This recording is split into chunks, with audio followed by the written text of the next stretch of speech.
ভোরের নীরবতা সমুদ্রের বুককে নরম আলোয় মোড়াচ্ছে। দিগন্তে সূর্যের হালকা কমলা আভা ঢেউয়ের শীর্ষে সোনালি রেখা আঁকছে। এই অদ্ভুত শান্তি ভেদ করে নিচে নামলে দেখা মেলে এক বিস্ময়কর জগতের চুনা পাথরের বন, যা আকাশের নিচে নয়, গভীর সমুদ্রের অন্ধকারে লুকিয়ে আছে।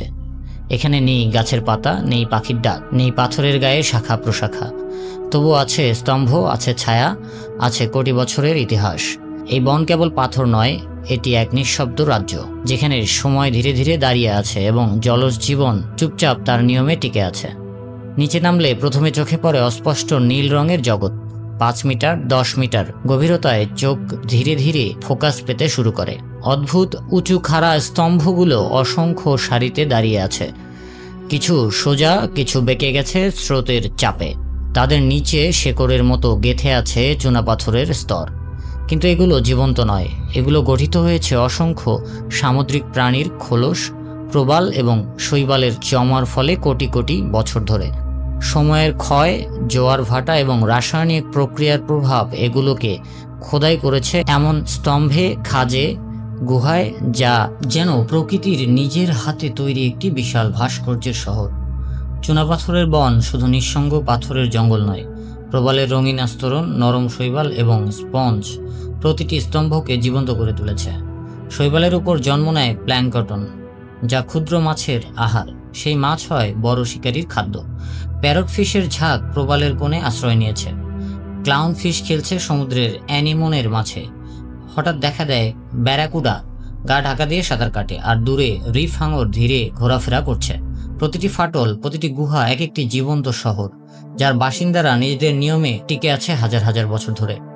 বনের আরও গভীরে লুকিয়ে আছে অন্ধকার গুহা, যেখানে সূর্যের আলো পৌঁছায় না। ছাদের থেকে ঝুলছে স্ট্যালাকটাইট, তলদেশে জমে আছে শত শত বছরের পুরনো ঝিনুকের খোলস।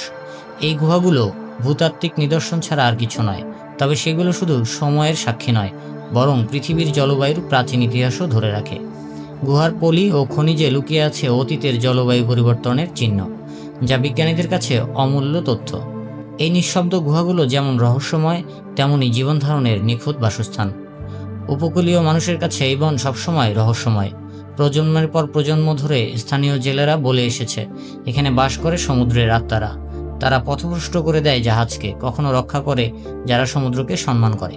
কেউ কেউ বলছে এই বনের মধ্যে দিয়ে গেলে স্রোত আচমকা বদলে যায়, কম্পাস দিক ভুলে যায়, আর নীরবতা এত গভীর হয় যে নিজের হৃদস্পন্দনও স্পষ্ট শোনা যায়।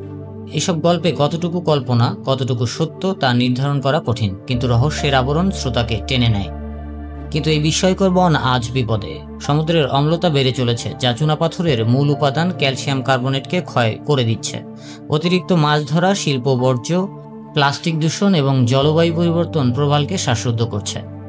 রঙিন শৈবাল সাদা হয়ে যাচ্ছে, অণুজীব কমে যাচ্ছে, মাছের প্রজনন হার কমছে। যদি দ্রুত পদক্ষেপ না নেওয়া হয়, চুনাপাথরের বন হয়তো ভবিষ্যতে শুধুই পুরনো ছবিতে দেখা যাবে। বিজ্ঞানীরা বলছেন, সময় মতো পদক্ষেপ নিলে বন সংরক্ষণ করা সম্ভব।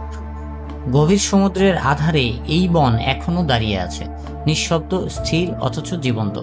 স্তম্ভগুলো কোটি বছরের কাহিনী বুকে ধরে রেখেছে, অপেক্ষা করছে নতুন চোখের জন্য, যারা দেখবে, বুঝবে এবং সংরক্ষণের অঙ্গীকার করবে। একদিন হয়তো এই বন হয়ে উঠবে মানুষের কাছে শুধু অতীতের গল্প, যদি তা রক্ষা করা না যায়।